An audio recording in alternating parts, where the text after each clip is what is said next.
Andy suggested you do Really. Really? When Right? I auditioned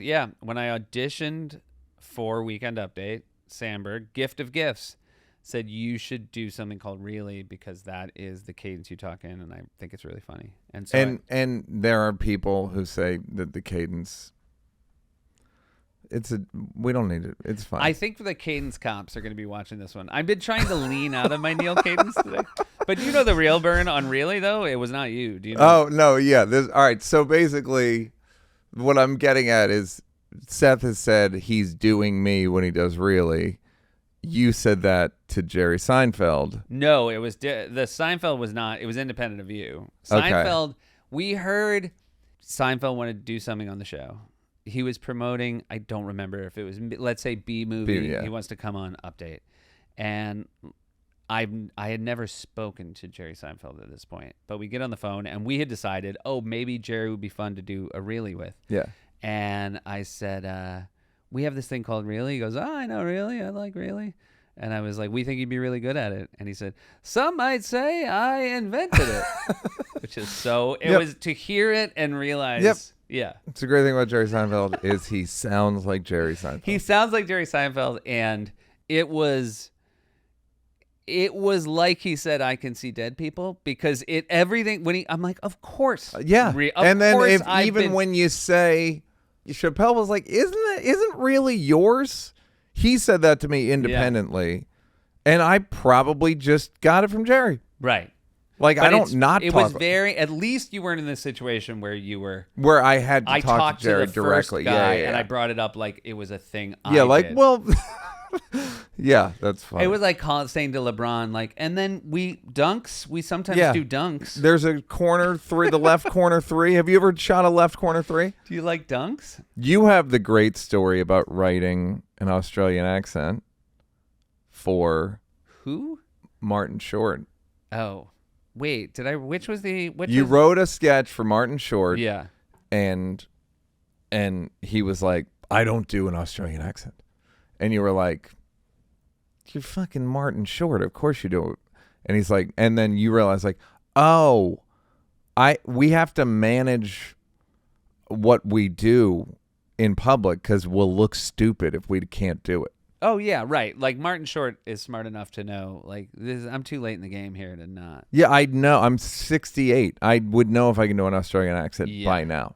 There was another time that same week where he said, how do you want me to do this sketch? And I remember all I wanted to say was, like Martin Short. Like, I don't know.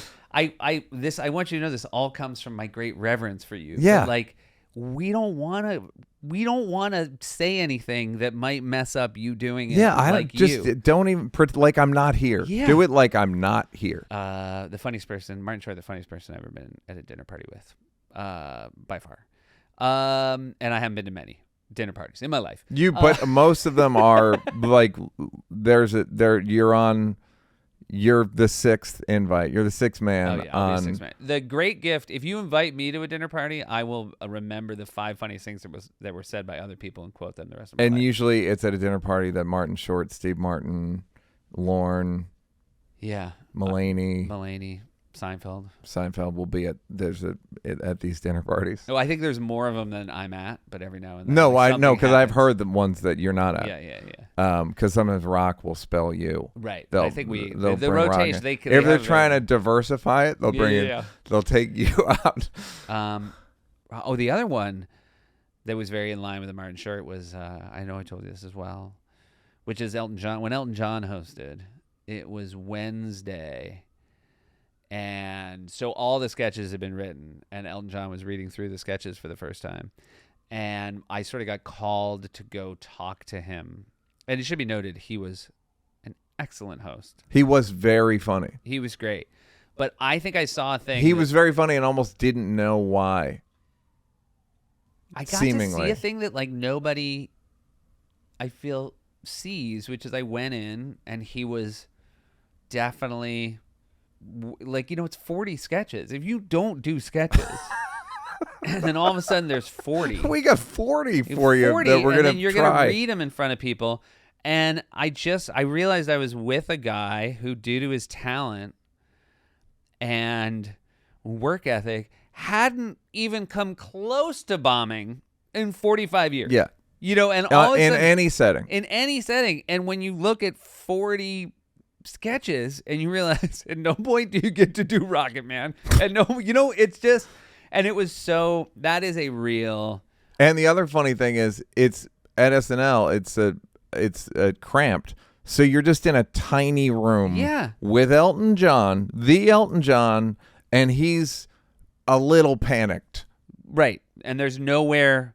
There's no room. He can't say, "Give me a minute," and go into a bigger room where he goes when the hoi polloi. His freak out room. Yeah. Yeah. There's no, and so, and that is one of the.